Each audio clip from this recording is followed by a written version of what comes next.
Hello students, आज के इस वीडियो में हम समष्टि अर्थशास्त्र से संबंधित एक टॉपिक का अध्ययन करेंगे जिसे राष्ट्रीय आय के नाम से जाना जाता है। राष्ट्रीय आय के बारे में हमने अपने पिछले वीडियो में ये जाना था।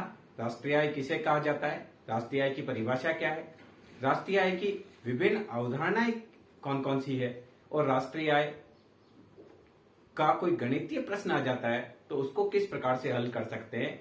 ये सब चीज हमने अपने पिछले कुछ वीडियो में जानी थी। आज के इस वीडियो में हम ये जानेंगे कि राष्ट्रीय आय को मापने में किन किन कठिनाइयों का सामना करना पड़ता है। सामान्य रूप से राष्ट्रीय आय को मापने में जो कठिनाइयां उत्पन्न होती है उनको दो भागों में बांटा जा सकता है। एक कुछ कठिनाइयां ऐसी है जिन्हें हम सैद्धांतिक कठिनाइयों की संज्ञा दे सकते हैं, तो कुछ कठिनाइयां जो कि व्यावहारिक कठिनाइयां हो सकती है। तो राष्ट्रीय आय को मापने में कौन कौन सी कठिनाइयों का सामना करना पड़ता है उसके बारे में हम देखें। सबसे पहली जो कठिनाई राष्ट्रीय आय को मापने में आती है, क्योंकि राष्ट्रीय आय में अंतिम वस्तुओं को शामिल किया जाता है, तो सबसे बड़ी समस्या तो यह होती है कि किसको अंतिम वस्तु माना जाए और किसको मध्यवर्ती वस्तु माना जाए। एक गेहूं का उत्पादन किसान के द्वारा किया जाता है, तो गेहूं का कुछ भाग डायरेक्ट उपभोक्ता के द्वारा घर में उपभोग के लिए लिया जाता है, गेहूं का कुछ भाग मैदा फैक्ट्री के द्वारा लिया जाता है मैदा बनाने के लिए। तो अब गेहूं का कितना भाग अंतिम उपभोग के रूप में माना जाए और कितना भाग मैदा फैक्ट्री के द्वारा मध्यवर्ती वस्तु के रूप में उसको यूज किया गया है उसको सम्मिलित किया जाए। अब मैदा फैक्ट्री के द्वारा मैदा बनाने के बाद मैदा का कुछ भाग सीधा यूज कर लिया जाता है उपभोक्ताओं के द्वारा और मैदा के कुछ भाग से ब्रेड बना ली जाती है।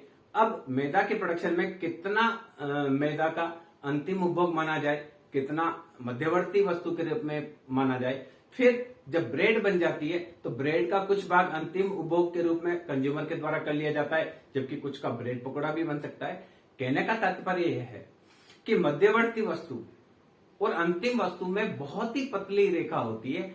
एक बार कोई वस्तु मध्यवर्ती वस्तु हो सकती है और वही वस्तु दूसरे समय में अंतिम उपभोग के लिए हो सकती है। सपोज कीजिए एक व्यक्ति है, उसके ब्रेड पकोड़ा बनाने का काम है, वो ब्रेड लेकर जाता है, तो ये माना जाएगा कि वह एक मध्यवर्ती वस्तु के रूप में ब्रेड लेकर गया। अब दुकान पर जाने के बाद उसके कोई गेस्ट आ जाते हैं, वो कहते हैं आप तो ब्रेड बेक कर दीजिए, हमको नाश्ता करना है, उसने ब्रेड सेक कर खा ली। तो हम ये सोच रहे थे कि वह एक अंतिम वस्तु के रूप मध्यवर्ती वस्तु के रूप में लेकर गया है, पर वो अंतिम वस्तु के रूप में प्रयोग में आ गई। तो कहने का तात्पर्य है कि राष्ट्रीय आय की गणना में सामान्य रूप से अंतिम वस्तुओं और सेवाओं के उत्पादन को शामिल किया जाता है, के उपभोग को शामिल किया जाता है, परंतु सामान्य रूप से अंतिम वस्तु और मध्यवर्ती वस्तु में बहुत ज्यादा अंतर नहीं होता है। तो ऐसी स्थिति में ये परेशानी आती है कि किसको हम शामिल करें और किसको शामिल नहीं करें। दूसरी चीज देखिए, कीमतों में लगातार परिवर्तन होता रहता है और कीमतों में परिवर्तन होने के साथ राष्ट्रीय आय में भी परिवर्तन होता है। यदि किसी वर्ष में कीमतें बढ़ जाती है तो राष्ट्रीय आय बढ़ी हुई प्रतीत होती है, चाहे उत्पादन में कोई भी परिवर्तन नहीं हुआ हो। सामान्य रूप से राष्ट्रीय आय क्या है, राष्ट्र के भौगोलिक सीमा में एक वर्ष की अवधि में उत्पादित समस्त वस्तुओं और सेवाओं के बाजार मूल्य को राष्ट्रीय आय की संज्ञा दी जाती है।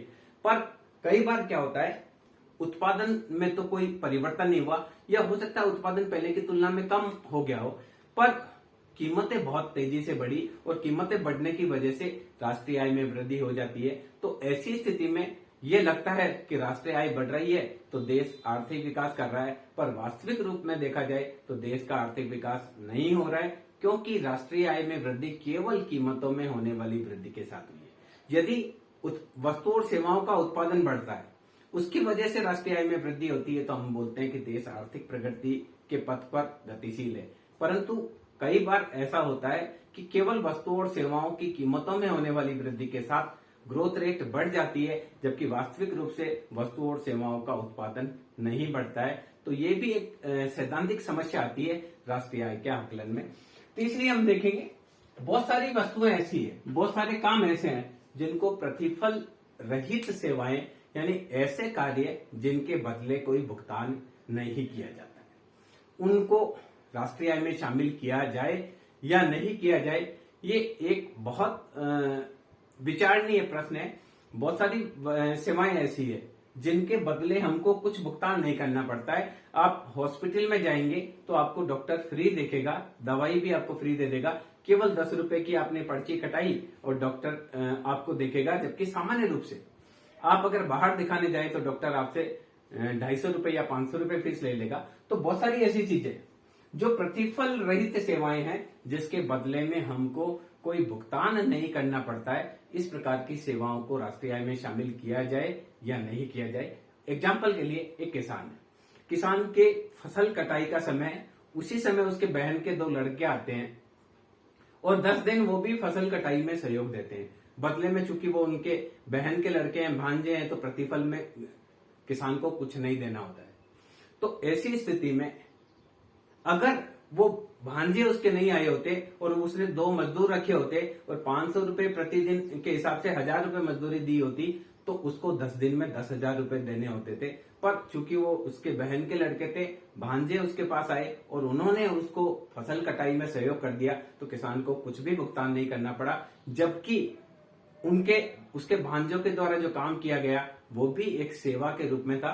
तो कई प्रकार की ऐसी सेवाएं होती है जिनके बदले भुगतान नहीं करना होता है। और यही अगर भांजे किसी दूसरे किसान के खेत में कटिंग करने जाते और दूसरे किसान के भांजे एक किसान के खेत में कटिंग करने आते, दोनों एक दूसरे को 10-10 हजार रुपए देते तो राष्ट्रीय आय में शामिल होता। परंतु वह स्वयं के मामा के खेत में काम करते हैं तो वह राष्ट्रीय आय में शामिल नहीं होता है। तो ये थोड़ी सी समस्या है कि ऐसी सेवाएं जिसके बदले में कोई प्रतिफल का भुगतान नहीं किया जाता है, तो उन सेवाओं को राष्ट्रीय आय में शामिल किया जाए या नहीं किया जाए। मान लीजिए एक डॉक्टर है, वो फ्री में पेशेंट्स को देखता है और दिन भर में 100 पेशेंट वह देखता है और किसी से भी कोई फीस नहीं लेता है। जबकि उसके जगह अगर कोई दूसरा डॉक्टर होता और प्रति मरीज अगर 250 रुपए कलेक्ट करता, तो हो सकता है वो डॉक्टर 100 मरीजों से 25,000 रुपए इकट्ठे कर लेता।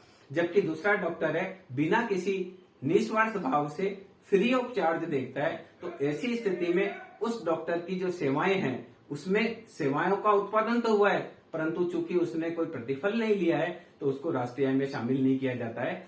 जबकि दूसरे डॉक्टर ने प्रतिफल लिया है, उसकी सेवाओं को राष्ट्रीय आय में शामिल किया जाता है।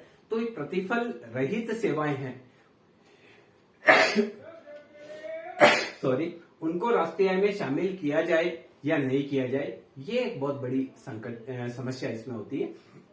अगले राष्ट्रीय आय को मापने में अगली जो समस्या या कठिनाई उत्पन्न होती है वो दोहरी गणना की समस्या होती है। सामान्य रूप से राष्ट्रीय आय में केवल अंतिम वस्तुओं और सेवाओं को ही शामिल किया जाता है। तो संभव है कई बार डबल एंट्री की संभावना हो सकती है। एक किसान के द्वारा हो सकता है गेहूं का उत्पादन किया हो, वहां से उत्पादन का डाटा ले लिया गया हो, इस गेहूं से मैदा उत्पादित की गई, मैदा का डाटा कलेक्ट कर लिया गया हो, फिर मैदा से ब्रेड बनाई गई, ब्रेड का वापस डाटा कलेक्ट कर लिया गया हो। तो एक ही वो गेहूं का उत्पादन राष्ट्रीय आय में जुड़ गया। उसके बाद मैदा के उत्पादन को जब राष्ट्रीय आय में जोड़ते हैं तो फिर वापस वो गेहूं जुड़ गया। फिर मैदा के बाद ब्रेड बनती है, वापस उस गेहूं का मूल्य वापस जुड़ जाता है। ब्रेड के बाद ब्रेड पकौड़ा बनता है, वापस उस गेहूं का मूल्य उसमें जुड़ जाता है। यानी एक ही वस्तु की बार बार गणना करने की डबल बार गणना करने की संभावना होती है। जैसे कपास से रुई बनती है, रुई से कपड़ा बनता है, कपड़े से रेडीमेड कपड़े हमारे जो है शर्ट और पैंट बनते हैं। तो संभव है एक बार कपास के उत्पादन को जोड़ लिया जाए, उसके बाद रुई के उत्पादन में भी कपास के वैल्यू को जोड़ लिया जाए, उसके बाद धागा बनता है तो धागे के उत्पादन में भी कपास का उत्पादन जुड़ जाए, धागे से कपड़ा बनता है तो कपड़े के उत्पादन में भी कपास का मूल्य जुड़ जाए। इस प्रकार से दोहरी गणना की संभावना होती है, क्योंकि कपास का जितना उत्पादन हुआ उसमें से कितना कपास के रूप में यूज कर लिया गया, कितना रुई के रूप में यूज किया गया, कितना धागा बनाकर यूज किया गया, कितना कपड़ा बनाकर यूज किया गया, इन सब की गणना करना बहुत ही मुश्किल होता है। तो सामान्य रूप से जब राष्ट्रीय आय की गणना की जाती है तो उसमें दोहरी गणना की संभावनाएं बनी रहती है। इसके अलावा राष्ट्रीय आय में विदेशी कंपनियों की आय या विदेशी व्यक्तियों की आय को शामिल किया जाए या नहीं किया जाए, यह भी एक पारिभाषिक प्रॉब्लम इस राष्ट्रीय आय में रहती है। कुछ विचारक ये कहते हैं कि विदेशी व्यक्ति के द्वारा देश के अंदर उत्पादन किया गया है तो इनकी आय को राष्ट्रीय आय में शामिल करना चाहिए। जबकि कुछ विचारक या कुछ जो सिद्धांत है उसके आधार पर यह माना जाता है क्योंकि जो कि विदेशी व्यक्तियों के द्वारा हमारे यहाँ उत्पादन किया गया है, परंतु उस उत्पादन से प्राप्त आय को वह अपने देश में लेकर जाना चाहता है, तो इसलिए हमारे देश में राष्ट्रीय आय, उस व्यक्ति की आय को हमारे देश की राष्ट्रीय आय में नहीं जोड़ा जाना चाहिए। तो ये एक ऐसी समस्या है। इसी प्रकार से विदेशी कंपनियों के द्वारा जो आय का सृजन किया जाता है वो देश में उत्पादित वस्तुओं और सेवाओं के मध्य से आय का सृजन किया जाता है, तो सैद्धांतिक रूप से उसे देश की राष्ट्रीय आय में जोड़ा जाना चाहिए, क्योंकि देश की भौगोलिक सीमा में जो भी वस्तु और सेवाओं का उत्पादन होता है उसे राष्ट्रीय आय में जोड़ा जाता है। परंतु उस विदेशी कंपनियों के द्वारा जो भी आय का सृजन किया जाता है, जो लाभ का सृजन किया जाता है, प्राय उस लाभ को विदेशी कंपनियों के द्वारा अपने देश में लेकर जाया जाता है। इस कारण से उसे वो हमारी राष्ट्रीय आय का एक भाग होते हुए भी उसका जो भी फायदा है वो देश को नहीं मिलता है। तो कुछ विचारक ये मानते हैं कि विदेशी व्यक्तियों और विदेशी कंपनियों की आय को राष्ट्रीय आय में नहीं जोड़ा जाना चाहिए, जबकि उत्पादन दृष्टिकोण के हिसाब से विदेशी कंपनी और विदेशी लोगों की आय को राष्ट्रीय आय में शामिल करना चाहिए, क्योंकि देश की भौगोलिक सीमा में उत्पादन हुआ है, वस्तु का रूप में हुआ हो या सेवाओं के रूप में हुआ। तो ये भी एक प्रॉब्लम आती है। नेक्स्ट जो प्रॉब्लम ये आती है, अगली आती है कि स्वयं रोजगार। कुछ लोग स्वरोजगार करते हैं, जैसे एक व्यक्ति पान की दुकान खोलता है, वो उसका खुद का रोजगार है। एक व्यक्ति सब्जी बेचता है, वो उसका खुद का रोजगार है। कोई व्यक्ति किराने की शॉप खोलता है, वो उसका खुद का रोजगार है। तो समाज में बहुत सारे व्यक्ति होते हैं जो खुद के रोजगार के स्वरोजगाररत होते हैं। कोई पान बनाने का काम करता है, कोई मटका बनाने का काम करता है, कोई कारपेंटरी का काम करता है। तो जो सेल्फ एम्प्लॉयड पर्सन है, जिन्होंने खुद को खुद ही रोजगार दिया हुआ है, उनकी आय का सही प्रकार से आकलन किया जाना बहुत ही मुश्किल होता है, क्योंकि सामान्य रूप से जो व्यक्ति अपना रोजगार करते हैं वो हिसाब किताब नहीं रखते हैं, तो वर्ष के दौरान उनको कितनी इनकम हुई है इसका आकलन किया जाना संभव नहीं होता है। जो रोजगाररत होते हैं, जो नौकरी पेशा लोग होते हैं, उनकी आय का तो समंक प्राप्त कर लिया जाता है कि कितना उनको वेतन मिला है, कितना उनको अन्य भत्ते मिले हैं, चाहे वो प्राइवेट सेक्टर में काम करे चाहे सरकारी सेक्टर में काम करे।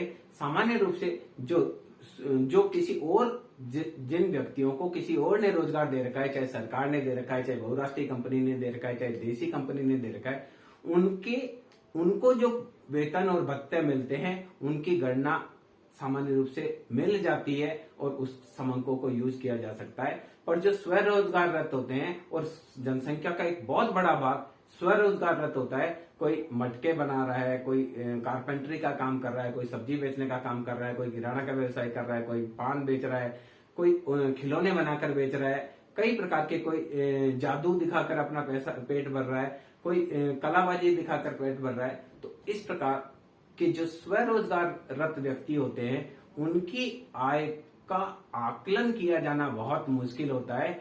इस कारण से राष्ट्रीय आय में स्वरोजगाररत व्यक्तियों की आय को जोड़ना एक सामान्य रूप से अंदाज के आधार पर जोड़ा जाता है, क्योंकि इसके सही समंक नहीं मिलते हैं, और जब सही समंक नहीं मिलते हैं तो हमारी जो राष्ट्रीय आय की गणना है वो भी एकदम सटीक नहीं हो पाती है।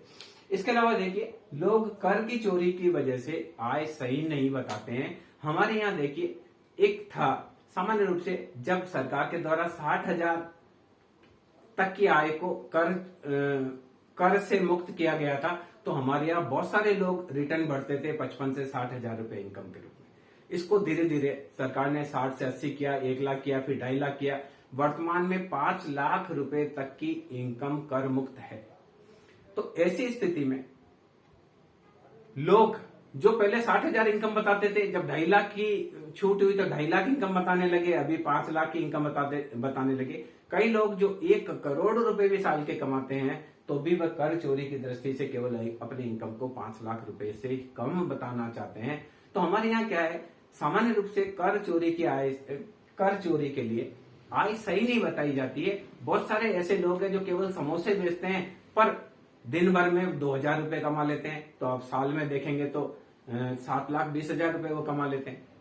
पर वो इनकम जब बताना चाहेंगे, जब रिटर्न भरेंगे, तो वो इनकम अपने 2.5 लाख, 3 लाख या 4 लाख या 5 लाख से कम ही बताएंगे। इसी प्रकार से बहुत सारे ऐसे है, बहुत सारे चाय वाले भी ऐसे हैं जो 10 लाख रुपए तक कमा लेते हैं। समोसे कचौरी बेचने वाले साल भर में 20-20, 30-30 लाख रुपए तक कमा लेते हैं। पर कर की चोरी की दृष्टि से वह सामान्य रूप से आय सही नहीं बताते हैं। जिनकी सरकारी नौकरी होती है या जिनकी कारपोरेट सेक्टर में नौकरी होती है, उनको तो आय सही बताना एक मजबूरी होती है। पर जो स्वरोजगार व्यक्ति होते हैं, सामान्य रूप से वह कर की चोरी की दृष्टि से आय को सही नहीं बताते हैं। इस कारण से राष्ट्रीय आय के आंकड़े सही प्राप्त नहीं होते हैं। देश के बहुत सारे नागरिक ऐसे हैं जो स्वरोजगाररत है, जिनका अपना व्यवसाय है। सामान्य रूप से बहुत उसमें से बहुत ही एक छोटा तबका ही है जो इनकम को सही बताना पसंद करता है। सामान्य रूप से ये प्रैक्टिस होती है कि सरकार ने जो 5 लाख रुपए की छूट दी है, तो इनकम को 5 लाख रुपए से कम बता दिया जाए, ताकि हमको कोई भी कर नहीं देना पड़े। और ऐसी स्थिति में सही मायने में जो आय होनी चाहिए, राष्ट्रीय आय होनी चाहिए, वो राष्ट्रीय आय नहीं हो पाती है। क्योंकि लोगों के द्वारा जब आय गलत बताई जाती है, तो राष्ट्रीय आय सभी लोगों की आय का जोड़ है। इस कारण से राष्ट्रीय आय भी क्या हो जाती है, गलत हो जाती है। सॉरी। इसके अलावा देखिए, पुरानी वस्तुओं का कितना मूल्य राष्ट्रीय आय में शामिल किया जाए और कितना नहीं किया जाए, ये भी एक समस्या होती है। बहुत सारी वस्तुएं ऐसी होती है जिनका उत्पादन पिछले कुछ वर्षों में हुआ हो, पर उनका विक्रय इस साल होता है और लाखों रुपए उसके अंदर मूल्य वृद्धि होती है। पर जब रजिस्ट्री की बात आती है, कई प्रकार के मकान है, जमीन है, जायदाद है, दुकान है, इनमें प्राय क्या होता है, पुरानी वस्तु है, मकान है, 1 करोड़ रुपए का मकान बेचा, पर जब रजिस्ट्री कराने जाएंगे तो वो 25,000 की कराएंगे। तो सही मायने में जो वैल्यू है पुरानी वस्तुओं की या नई वस्तुओं की, उनका मूल्यांकन सही नहीं किया जाता है।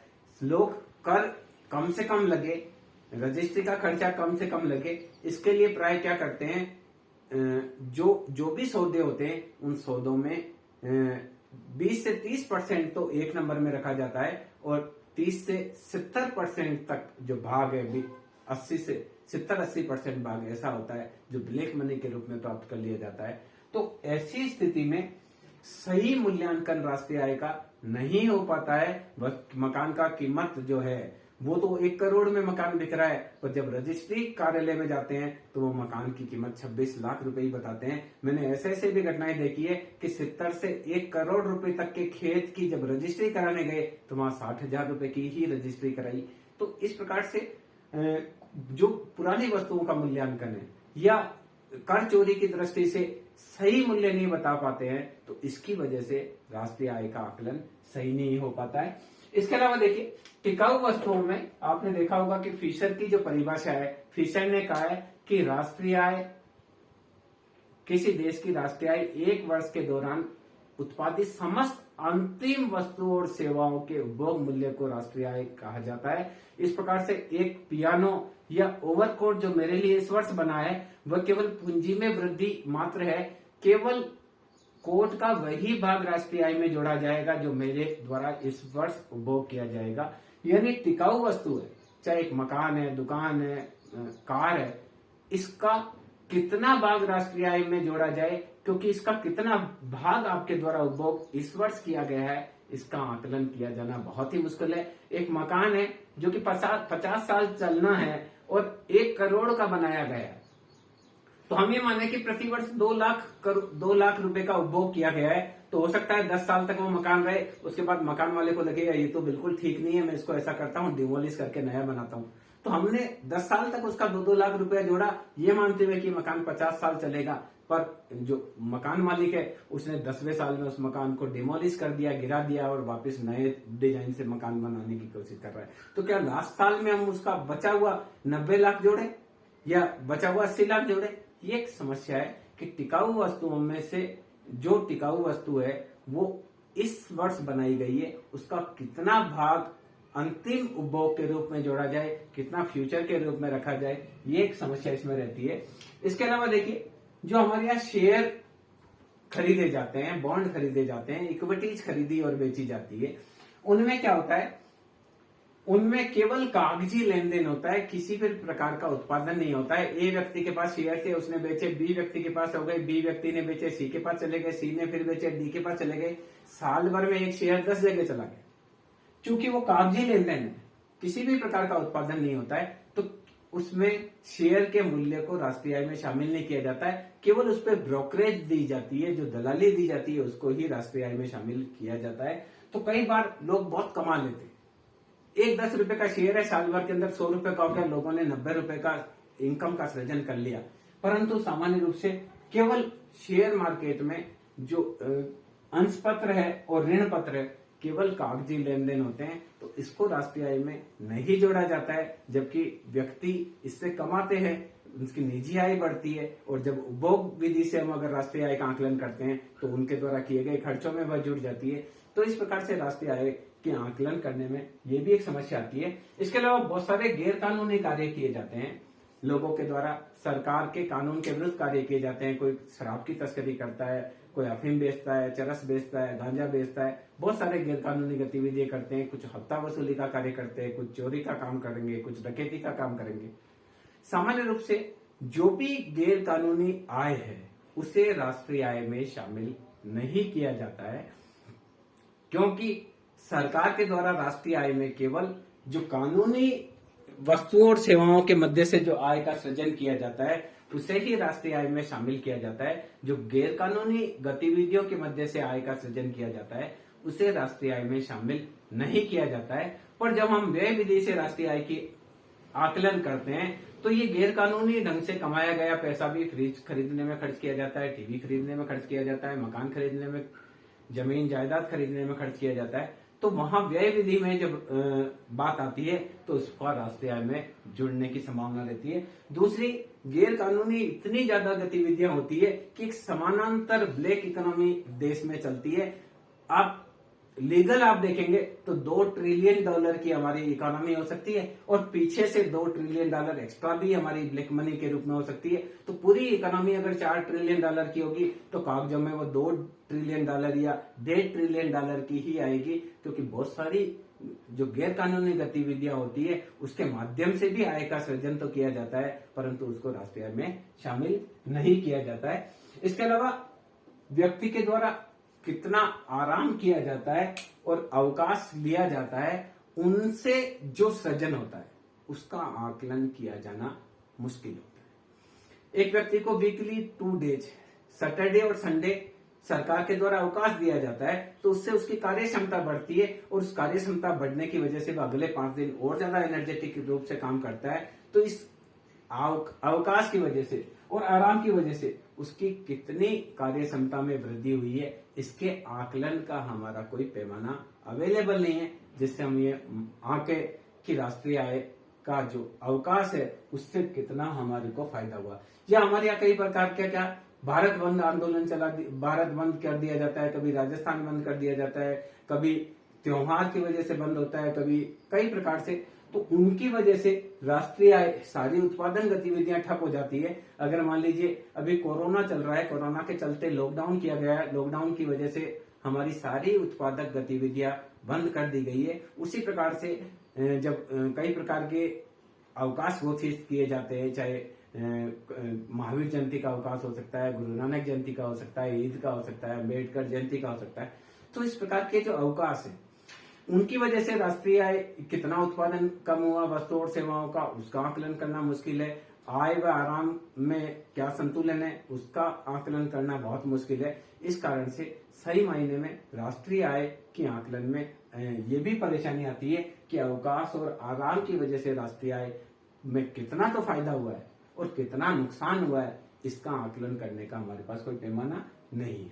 इसके अलावा हम बात करें सैद्धांतिक रूप से, तो राष्ट्रीय आय के आकलन की हमारे यहाँ कई प्रचलित है, बहुत सारी विधियां हैं।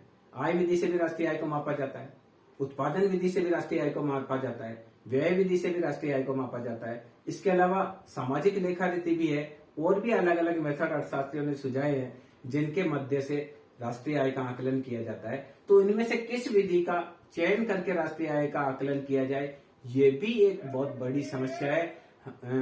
हर विधि का कुछ फायदे हैं तो कुछ नुकसान भी है। आय विधि का कुछ प्लस पॉइंट है तो कुछ नेगेटिव पॉइंट भी है। इसी प्रकार से व्यय विधि के कुछ प्लस पॉइंट है तो कुछ नेगेटिव पॉइंट भी है। जब हम इन विधियों का अध्ययन करेंगे तब इसके बारे में विस्तार से चर्चा करेंगे। इसके अलावा अगला देखिए, सूत्र के चयन की भी एक समस्या हो सकती है कि बहुत सारे सूत्र राष्ट्रीय आय के आकलन के लिए, औसत के लिए, औसत आय निकालने के लिए कई प्रकार के सूत्र हैं। समांतर माध्य हो सकता है, हरात्मक माध्य हो सकता है, गुणोत्तर माध्य हो सकता है। तो राष्ट्रीय आय का आकलन करते समय औसत आय किस प्रकार से निकाली जाए, ये सूत्र के चयन की समस्या हो सकती है।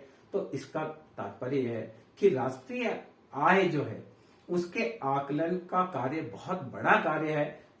देश के हर व्यक्ति के द्वारा प्रदान की गई वस्तु और सेवाओं के बाजार मूल्य की गणना करना, और वो भी तब जब जनसंख्या का एक बड़ा भाग प्राय हिसाब किताब रखने में इंटरेस्टेड नहीं होता है, या कर के डर से आय को सही नहीं बताना चाहता है, या बहुत सारे ऐसे कारण होते हैं कि सामान्य रूप से वह इनकम को सही नहीं बताता है। तो ऐसी स्थिति में इन सब परेशानियों के बावजूद राष्ट्रीय आय की आकलन करना अपने आप में बहुत दुष्कर कार्य है। तो कुछ व्यवहारिक कठिनाइयां भी है।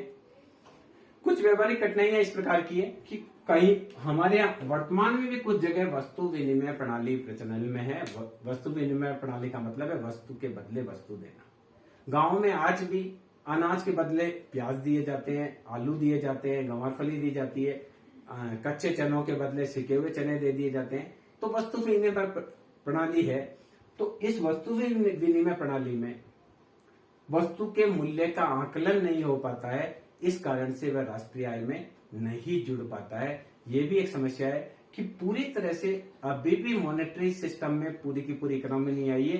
हालांकि स्वतंत्रता के बाद भारत ने काफी मात्रा में मुद्रा का प्रचलन किया, छापा, और मुद्रा गांव गांव में पहुंच गई है। फिर भी कुछ मात्रा में अभी भी वस्तु विनिमय प्रणाली है जिसमें वस्तु के बदले वस्तु का क्रय विक्रय किया जाता है। तो ऐसी गैर मौद्रिक लेन देन को सामान्य रूप से राष्ट्रीय आय में शामिल नहीं किया जाता है। इसके अलावा जो समंक है, राष्ट्रीय आय के जो आंकड़े हैं उनकी विश्वसनीयता भी संदेह में होती है। जो समंक एकत्रित किए जाते हैं राष्ट्रीय आय के, वह भी मनुष्य के द्वारा किए जाते हैं और उनसे गलती होना स्वाभाविक है। आप देखेंगे कि अगर आप कोई रिसर्च वर्क करते हैं और आप गांव में जाते हैं, सर्वे करने जाते हैं, डाटा कलेक्शन करने जाते हैं, तो आपको पता चलेगा कि परिवार बीपीएल में चयनित है, पर उसके पास ट्रैक्टर भी है, उसके पास कार भी है, उसके पास बहुत बड़ी जमीन भी है। तो हमारे यहाँ समंक सही नहीं होते। आप किसी व्यक्ति से पूछेंगे, भले ही वो लाख रुपए एक महीने के कमाता होगा, पर जब आप पूछेंगे तो वो 10,000 रुपए ही इनकम बताएगा। तो कहने का तात्पर्य, समंक जो राष्ट्रीय आय के एकत्रित किए जाते हैं उनकी विश्वसनीयता भी संदेह में होती है, क्योंकि सामान्य रूप से व्यक्तियों के द्वारा आय को सही नहीं बताया जाता है। इसके अलावा हमारे यहाँ व्यवसाय के वर्गीकरण का अभाव है। एक व्यक्ति, विदेशों में आप जाएंगे तो जिस व्यक्ति का जो काम है वही काम करता है। एक व्यक्ति का काम कारपेंट्री का है, वो कारपेंट्री का ही काम करता है, बाकी सारे काम वो दूसरे को दे देता है। उसको फिटरिंग का काम करना है तो वो किसी और से कराएगा, उसको वॉशरमैन का काम करना है तो वो किसी और से कराएगा, उसको कुकिंग करानी है फूड की तो वो किसी और से कराएगा। पर अगर हम भारत की बात करें तो हमारे यहाँ व्यवसाय का कोई विशिष्टीकरण नहीं है। एक अध्यापक है जो दिन भर स्कूल में पढ़ाता है, फिर गांव में उसका मकान है, गांव में ही खेत है, वो खेती का काम भी करता है, तो वो किसान का काम भी कर रहा है, और वो किसान के काम के साथ वो अध्यापक का काम भी कर रहा है। अब उसको पता चलता है कि मेरे दरवाजे में कोई प्रॉब्लम है, उस दरवाजे को भी ठीक कर लेता है। उसको कपड़े प्रेस करने होते हैं तो लॉन्ड्री मैन का भी काम कर लेता है। खुद के कपड़े धोने हैं वो उसका भी काम कर लेगा। बिजली का कोई बल्ब या ट्यूबलाइट खराब हो गई, वो उसको भी रिपेयर कर लेगा। तो हमारे यहाँ व्यवसाय में विशिष्टीकरण नहीं, एक ही व्यक्ति कई तरह के काम करता है। वो टीचिंग भी कर रहा है, वो इलेक्ट्रीशियन का काम भी कर रहा है, वो नल खराब हो गया उसको ठीक करने का भी काम कर रहा है, फिटरिंग का काम भी कर रहा है, वो अपने कपड़े धोकर वॉशरमैन का भी काम कर रहा है, वो खेती में जाकर किसान का भी काम कर रहा है। तो जब व्यवसाय विशिष्टीकरण नहीं होता है तो उस व्यक्ति की आय, कौन सी आय को जोड़ा जाए? वो अध्यापक के रूप में इनकम को जोड़ा जाए, किसान के रूप में इनकम को जोड़ा जाए, इलेक्ट्रीशियन के रूप में जो काम कर रहा है उसको जोड़ा जाए, या फिटर के रूप में जो काम कर रहा है उसको जोड़ा जाए? ये बहुत अधिक समस्या होती है, क्योंकि व्यवसाय में विशिष्टीकरण नहीं है। एक ही व्यक्ति के द्वारा कई प्रकार के व्यवसाय किए जाते हैं। इस वजह से जो इनकम है उसकी सही नहीं पता चल पाती है, क्योंकि वह खुद के काम के लिए कर रहा है। इसके अलावा देखिए, राष्ट्रीय आय की गणना करने के लिए बहुत सारा डाटा कलेक्शन करना होता है। इसके लिए बहुत टाइम लगता है, बहुत पैसा खर्च करना पड़ता है, बहुत श्रम लगता है, बहुत समय लगता है, बहुत अधिक पैसा खर्च होता है। तो सामान्य रूप से इतना पैसा खर्च करना और इतना टाइम खर्च करना बहुत मुश्किल से मैनेजमेंट हो पाता है। तो सामान्य रूप से जो राष्ट्रीय आय के लिए आकलन किया जाता है, उसके लिए क्या कर लिया जाता है, अनुमान लगा लिया जाता है। और अनुमान के आधार पर जो राष्ट्रीय आय के आंकड़े होते हैं वो बहुत 100% सही हो, ये हम नहीं कह सकते। इसके अलावा देखिए, स्वयं के उपभोग के लिए रखी गई वस्तुएं एक किसान के द्वारा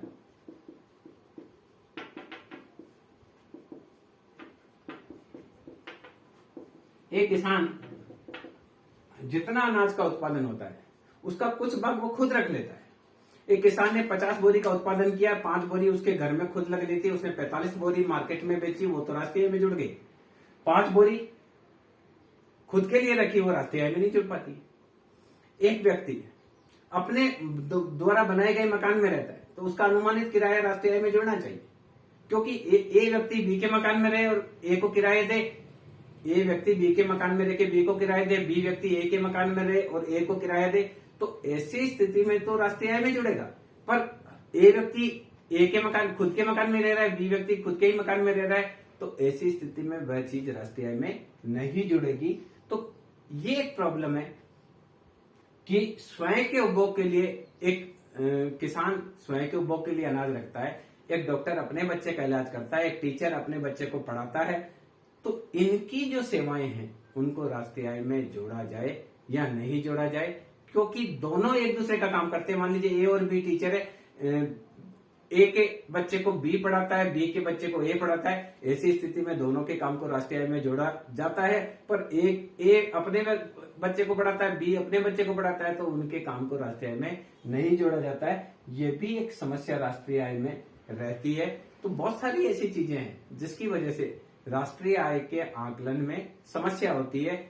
पर फिर भी राष्ट्रीय आय का जब आकलन किया जाता है तो वह एक हमें देश की आर्थिक प्रगति के सूचक के रूप में होता है। तो हम उसके बारे में जानेंगे कि राष्ट्रीय आय के आकलन के महत्व कौन कौन से हैं।